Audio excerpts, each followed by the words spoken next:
Joyce Pellegrino Nicolazzi. My two older sisters and I lived in Barnard Hall for 9 consecutive years from 1947 to 1956. In fact, a surprise for me was when our mother was the featured speaker at our annual mother-daughter banquet in my senior year. She was honored for having daughters living at Barnard for such length. All three of us worked at the reception desk under the supervision of Mrs. Pearsall.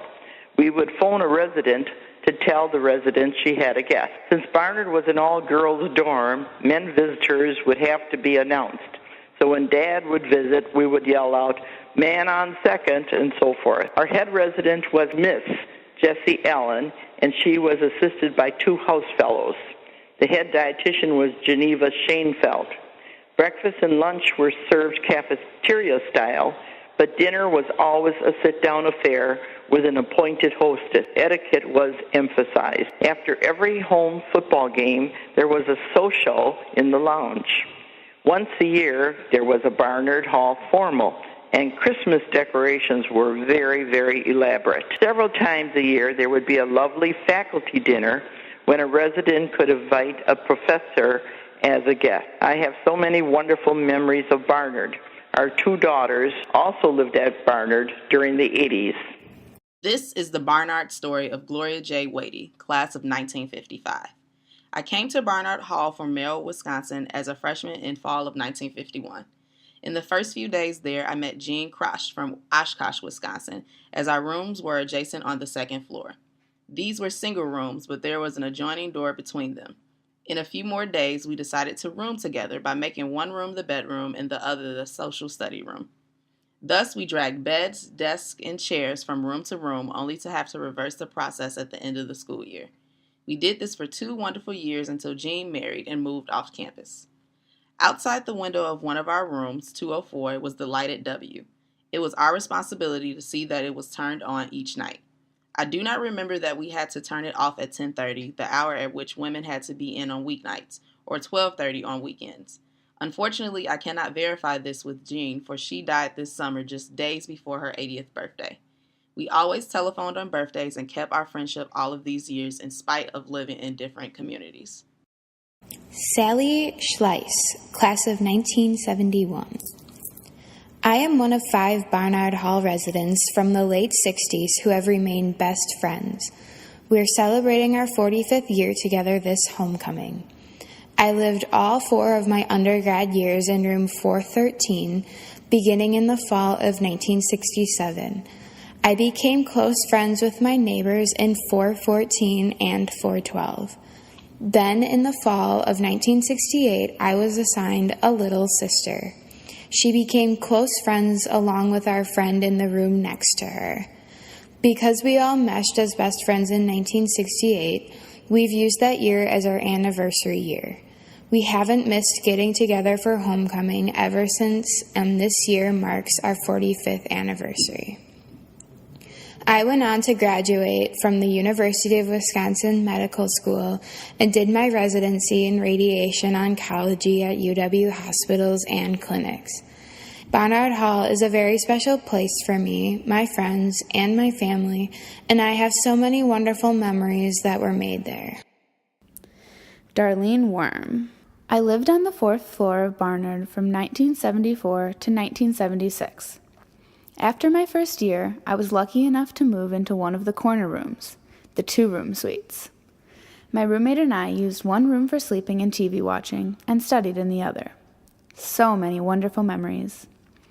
The grand piano in the lobby, so often a fantastic player entertaining us all with great music, taking an occasional long bubble bath in the big bathtub, only one on each floor, and following a dark underground hallway in the basement to get to a door leading to Chaborn so we didn't have to go outside in the cold weather to eat dinner.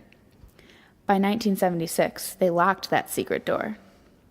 Less pleasant memories are of the noisy wooden steps in the stairwells, the slow elevator, and the manhole cover on University Avenue that made a clunk-clunk sound whenever a car hit it just right.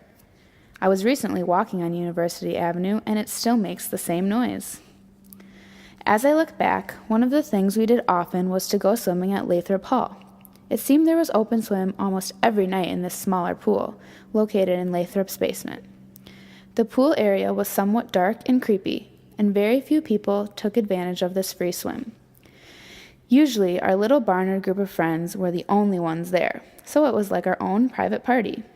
We always used to joke about it being the perfect place for a horror movie.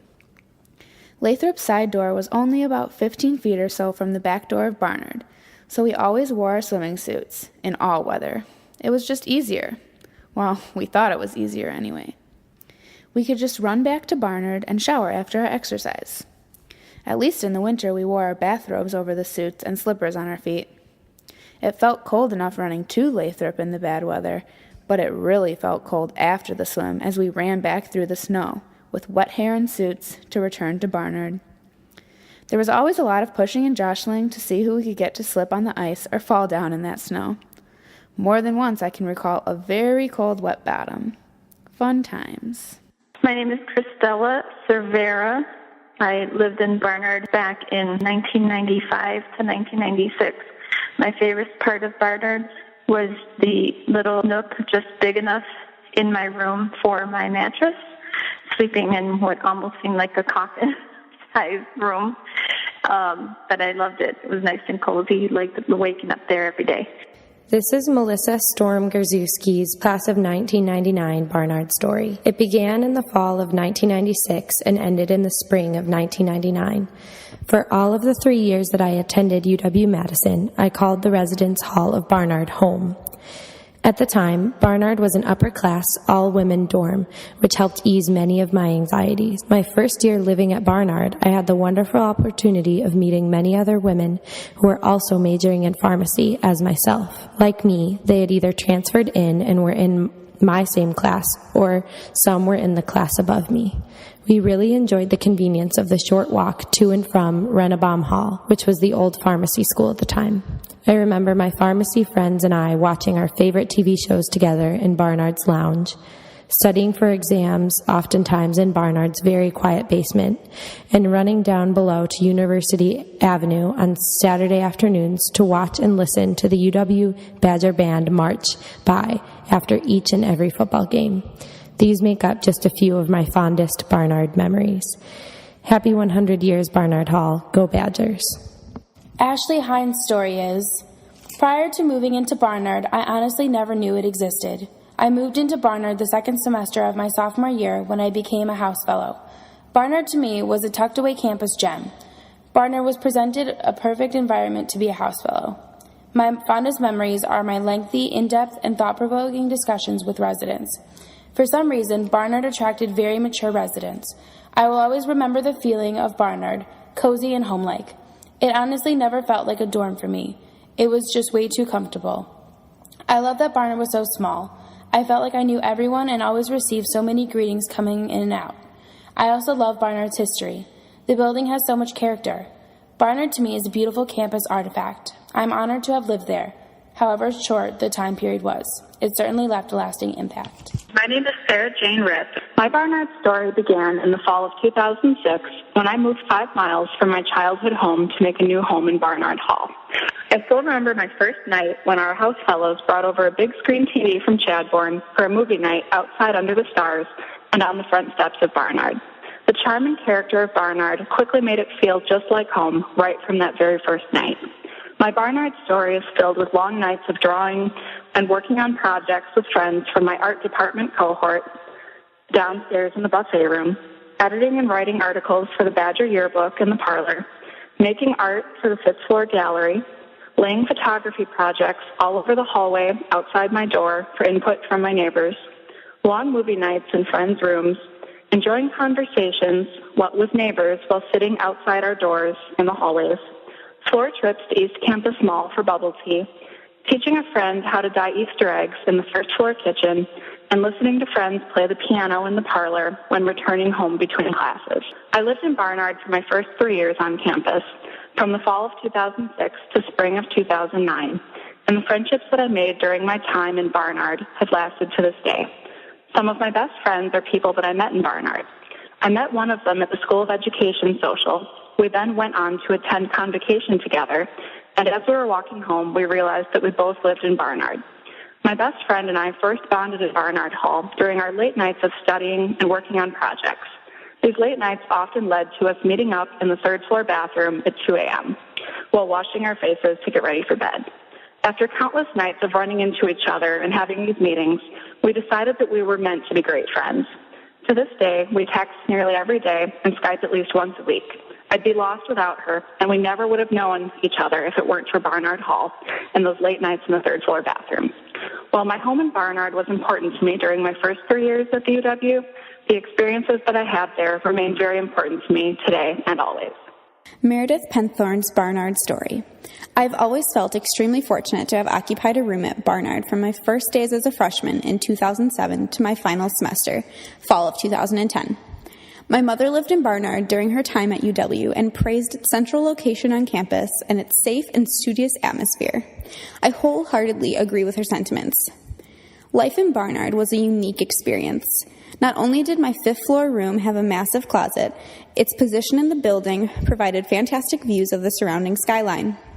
On Saturdays, after a Badger football victory, I would perch on the windowsill with some homework and watch the marching band parade down University Avenue, mere feet from the building. When winter inevitably blew in, the tiled roof of Barnard would quickly be covered with snow, but the rooms remained cozy and peaceful. I would occasionally watch TV with friends in the first-floor parlor, which retained much of its early 20th century charm. I had several class sections in the buffet room in Barnard, which is where I met some of my closest friends. We later quizzed each other on chemical formulas and physics equations there during final exam season. Of course, Barnard was not perfectly ideal. During my freshman year, a few mice with a taste for chocolate took up residence, and a couple of years later, a bat somehow found its way into the halls. The bat actually lent to the mystique surrounding Barnard, and we ended up using it as the Barnard team mascot in the CRC Olympics that year. My name is Ashley Trewartha. My Barnard story started in the fall of 2009 and ended in spring of 2013. For those of you who don't feel like doing the math, that's 4 years. From being a nervous first-year student away from home for the first time to whoever I became after those 4 years.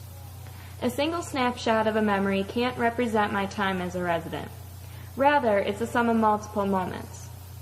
Running down the hallway on a roll of bubble wrap with upperclassmen signified the moment that I first called Barnard home. The bat that flew past my head in the basement, the elevator that opened before it stopped moving, and the eerie sounds of the Barnard ghost that reminded me of how many students have called Barnard home too. And it's the camaraderie of Barnard residents that can always be seen during the CRC Olympics that showed me that no matter how quiet the halls could be, I was always part of a Barnard family. It's these memories that make up my Barnard story.